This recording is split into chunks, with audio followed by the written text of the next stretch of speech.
Click-through rate and watch time, that's what YouTube cares the most about. So if you want more views on YouTube, that's what you should focus on. And today, I'm going to show you how to improve both. A couple of months ago, I received my coveted play button for reaching 100,000 subscribers, and a few days ago, my channel hit 5 million views overall, which admittedly is pretty satisfying. But to be honest, it took me over 4 years to get there. That's a long time. It's because I wasn't focusing on the right things: click-through rate and watch time. What the f does that mean? In layman's terms, it means that if people click on your videos more than they click on other people's videos, and they are watching your videos longer than they watch other videos, YouTube will promote your videos more and you'll get more views. It's just as simple as that. I think I've mentioned the word videos 6 times in the past 10 seconds. These are the 2 main factors that will influence your channel views the most, so you must improve them at all costs. How? Let's first have a look at click-through rate. For those of you who are still wondering what click-through rate is, here is a quick definition based on a Google search result. Click-through rate is the number of clicks divided by the number of thumbnail impressions, or how many times your thumbnail is displayed on YouTube. Let's say one of your videos appears over 1,000 times in YouTube search results for various keyword searches. Each time your thumbnail will appear will count for 1 display. Obviously, not everyone will click on your video, but if 100 people out of 1,000 do, your click-through rate will be 10%. To check your very own click-through rate, log into your channel and go to the YouTube Studio. Click on Analytics and then on the Reach option. You should see the average click-through rate for your channel for the last 28 days. In my case, my channel average click-through rate is about 5%. To check the click-through rate for an individual video, just click on Videos in the left-hand side menu. Hover on the video you want to find out the click-through rate for, click on the Analytics icon, then click on the Reach option. So now you know what click-through rate is, how to check your channel and your video's click-through rate, but the question is my click-through rate good or bad? At this stage, you're probably thinking, thanks buddy, but when are you going to tell us how to get more views? Because that's what I clicked on this video for. Be patient, my friend, because these concepts are very important for you to acknowledge if you want to become a YouTube master.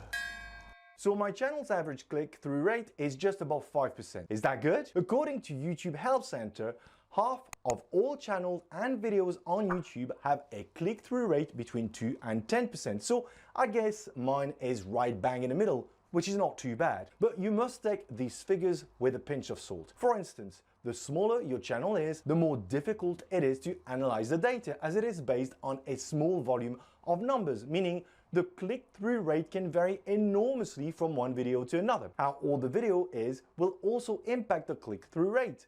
The older a video is, the more likely the click-through rate will drop over time, affecting the overall average. My advice is to focus on your own click-through rate over time rather than obsessing about getting a 10% click-through rate, for instance. But how can I improve my click-through rate, I hear you say? There are 2 key elements that influence your click-through rate. First, your video's thumbnails, and second, your video's title. That's it. To get a higher click-through rate for your videos, you need to get both of these right. Let me show you someone who does this extremely well, MrBeast. If you're not familiar with MrBeast's channel, he is the fastest growing YouTuber ever. His channel averages about 16 million views every day, and his videos have so far generated 6 billion views altogether. Yes, that's 6 billion views.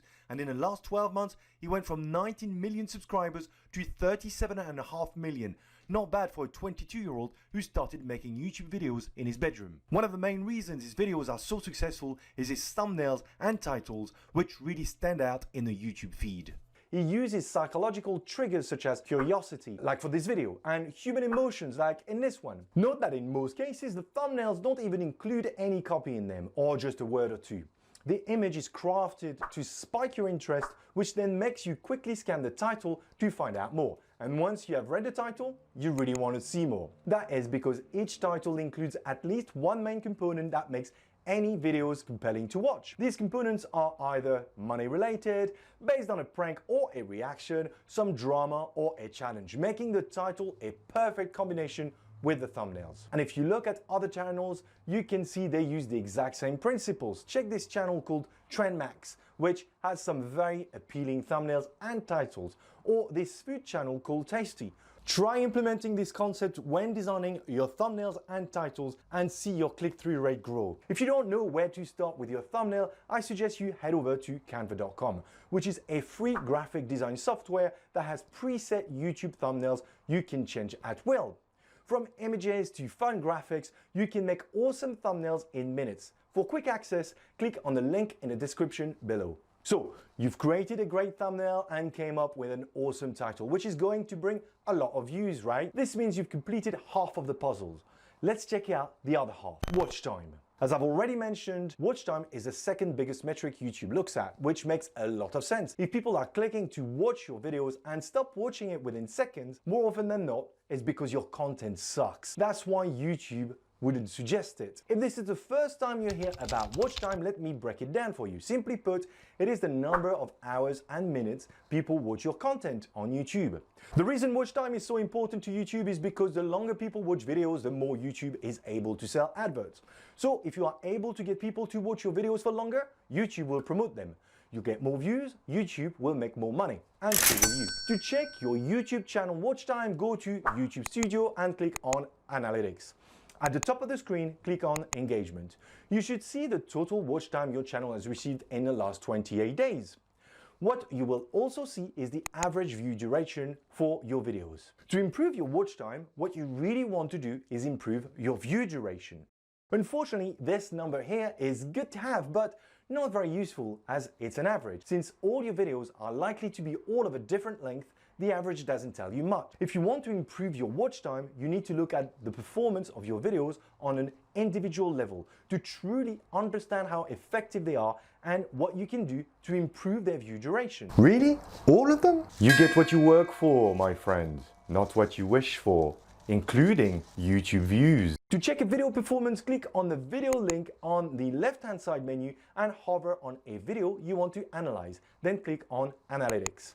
On the overview screen, you will see the average view duration for this video, which is translated into an audience retention rate metric that calculates the percentage length of the video that viewers watched. In this example, you can see that only around 19% of the video was watched on average, which is not great. But more importantly, I lost around 60% of my audience after only 35 seconds, which is pretty terrible. To figure out exactly what caused this, I can click on the See More option and can then map out exactly what the cause of the issue is. In this example, it looks like people couldn't be bothered to go through the introduction along with me asking them to subscribe to my channel. So I should definitely review this aspect of my videos in the near future and approach it very differently. My advice here is to check all your videos one by one like I've just done, so you can identify similar behavioral patterns you can refine or correct, so it improves your audience retention and in turn increases your watch time. But how can you keep your audience engaged for longer? Approach your video in 3 parts, which all play a different role. Part 1, the intro. Make sure your introduction connects with the thumbnail and title, but also includes a hook right from the start. You only have seconds to grab your audience's attention and make them want to see more. The best way to do this is to show viewers a snippet of the outcome they can expect to whet their appetite so they want to watch more. Just like in this MrBeast's video where he bought 100,000 roses for Valentine's Day for his girlfriend and starts off the video by showing 2 trucks full of roses. Surely you want to see how she reacts when he delivers them. Part 2, the content. This is the real meat of the video. No matter how long your video is, the trick here is to not have any dull moments. Otherwise, your audience will drop out. Just in case you hadn't noticed, this is what I've been trying to do throughout this video. To do this, you must use what is known as pattern interruption technique. What the does that mean? Yes, exactly like this. Pattern interruption allows you to change the pace or the style of the video so viewers have something new to look at and remain engaged for as long as possible. Here are some of the most common examples of pattern interrupts you can use in your own videos. Jump cuts, zooming in or out, speeding up or slowing down the frame. Use B-roll so you switch to an entire different scene. Add graphics and sound effects. You've probably noticed I have used most of these techniques throughout this video. I don't normally do anywhere near as much, so let me know what you think in the comments below. Finally, part 3, your conclusion. What you want to do here is for people to continue watching your videos to increase your watch time further. At the end of each of your videos, YouTube allows you to add a 20-second end screen which can include recommendations for viewers to watch more of your stuff. Use it. Don't start stretching out a long conclusion because viewers will click away. Try to be as concise as possible and suggest videos that are related to the one they've just watched. The way to become rich, my friend, is not to save money, but to make money on YouTube. See how it's done in this video.